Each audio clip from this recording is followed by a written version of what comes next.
자, 이제 1900의 1장입니다. 1장 재무회계와 회계 원칙인데, 여러분들 공부할 적에 제일 중요한 게 뭐냐면은 어떤 챕터가 왔을 적에 요 목차를 잘 한번 봐야 돼.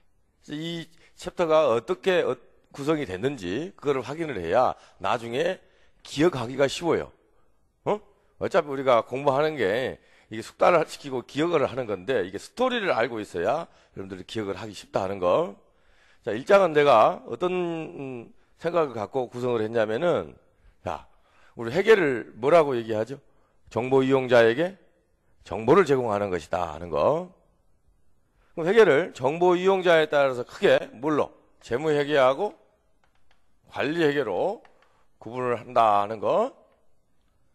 그러면 재무 회계 목적이 뭐냐? 재무 회계 목적은 주주나 채권자, 어떤 외부 정보 이용자들의 의사결정에 유용한 정보를 제공하는 거예요.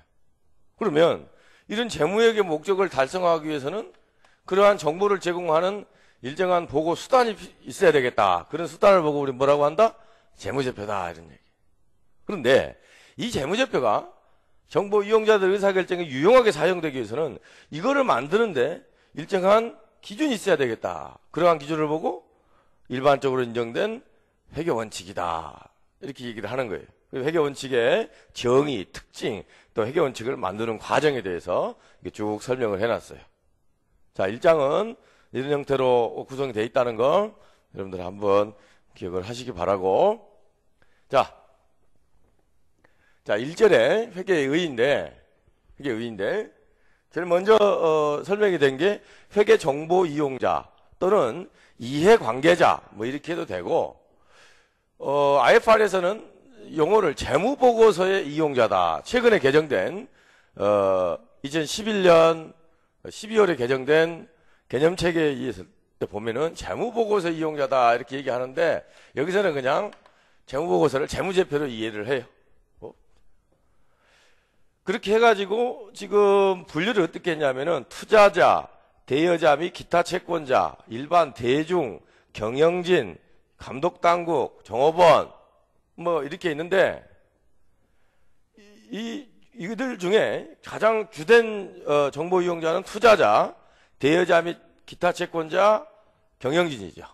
근데 여기서 한 가지 주의하실 게, 지금 이번에 나온 개념체계에서 말이 이 투자자에 대해서 뭐라고 얘기했냐면 지분상품 및 채무상품의 보유자다 이렇게 얘기를 했어요. 지분상품 및 채무상품의 보유자다. 자, 지분상품은 여러분들 주식인지 다 알죠? 채무상품은 사채야, 사채. 주식이나 사채에 투자한 사람들이에요. 이게 옛날에 우리가 아는 거하고는 조금 달라진 개념이라. 그리고 경영진도 말이지, 옛날에는 경영자라고 했는데 경영자 및 이사회 이렇게 돼 있어요. 이거는 뭐 큰 차이는 없을 것 같고, 문제는 지금 이 부분을 여러분들이 잘 기억을 해야 돼. 자, 참고로 한번 보자고. 이게 BS라고 했을 적에 지금 이게 자본이 있고, 이게 사채가 있고, 차입금이 있고, 매입 채무가 있다고 한번 가정을 해보자고. 지금 현재 바뀐 걸로 보면 요 주식하고 사채에 투자한 사람들을 보고 투자자다 이렇게 얘기를 하고, 차입 대여해 준 사람들을 보고 대여자다.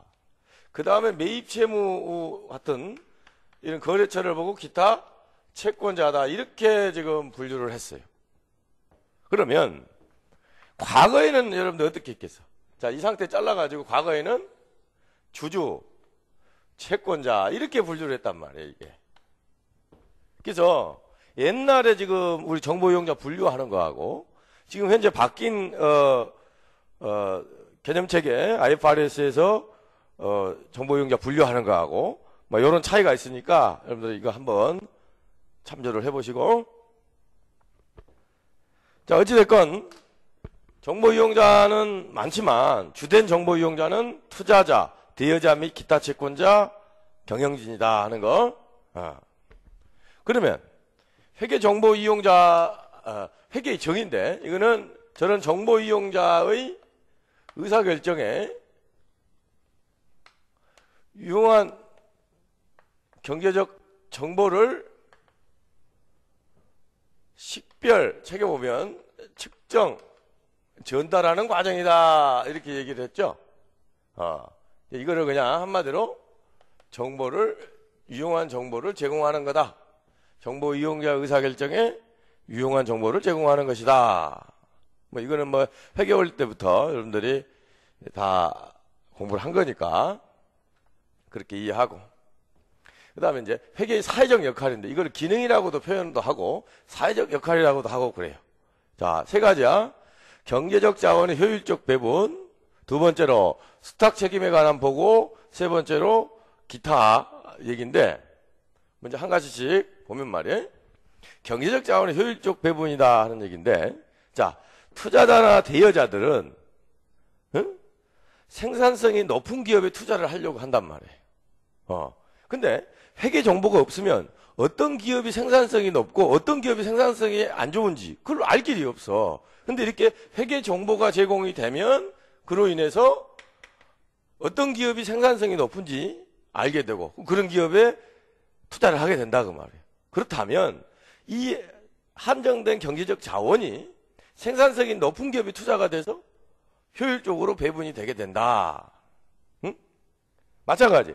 경영진도 어떻게 정보가 없을 때는 생산성이 높은데 투자하기가 힘들어요. 근데 이 직원들이 아주 사업 계획 같은 걸 잘 분석을 해서 보고서를 잘 올려줬을 적에, 응? 그러면 생산성이 증가되도록 하는데 아주 도움을 많이 받을 수 있고, 따라서 이 회계 정보는 이렇게 한정된 경제적 자원이 효율적으로 배분되는데 공헌을 하더라. 이거 하나 기억을 하고, 그 다음에 수탁 책임에 관한 부분인데, 수탁 책임이 뭐냐면은 투자자나 대여자들이 경영자에게 돈을 맡겼어. 그러면 경영자는 그 맡긴 돈을 얼마만큼 잘 운영 관리했는지 결과보고를 해야 될 거 아니야? 그 결과보고 하는 매개체가 회계정보다 그런 얘기야. 이걸 보고 수탁 책임에 관한 보고다 이런 얘기야. 주주나 투자자나 대여자들이 경영자에게 자본을 맡기고 경영자가 그 맡긴 자본을 얼마만큼 잘 운영 관리했는지 투자자나 대여자들에게 보고하는 거. 뭘 통해서 보고한다? 회계정보를 통해서 보고한다. 그런 얘기인데, 이런 수탁 책임에 관한 보고는 정보 비대칭이 발생하는 상황에서 역선택이나 도덕적 해이가 발생하는 것을 방지해준다. 이게 무슨 얘기냐면은, 여러분 정보 비대칭은 나중에 경제학 공부를 하면 공부하게 될 건데, 자, 이 기업에 관한 정보를 말이에요. 경영자가 많이 알고 있겠어? 투자자나 대여자가 많이 알고 있겠어? 당연히 경영자가 많이 알고 있지. 이렇게 정보의 양이나 질의 차이가 발생하는 거, 이걸 정보 비대칭이라고 그러는데, 이런 정보 비대칭이 있는 상황에서는 역선택이나 도덕적 해이가 발생할 수 있다 그런 얘기. 무슨 얘기냐면, 이 회계 정보가 없다고 가정하게 되면 도대체 어떤 기업이 좋은 기업이고 어떤 기업이 안 좋은 기업인지 알 수가 없다고 말이에요. 그러다 보니까 이렇게 양호한 주식인지를 알고 투자를 했는데 이게 부도난 주식이 돼버리는 이런 상황이 벌어질 수도 있다는 얘기야. 근데 회계 정보가 공시가 되면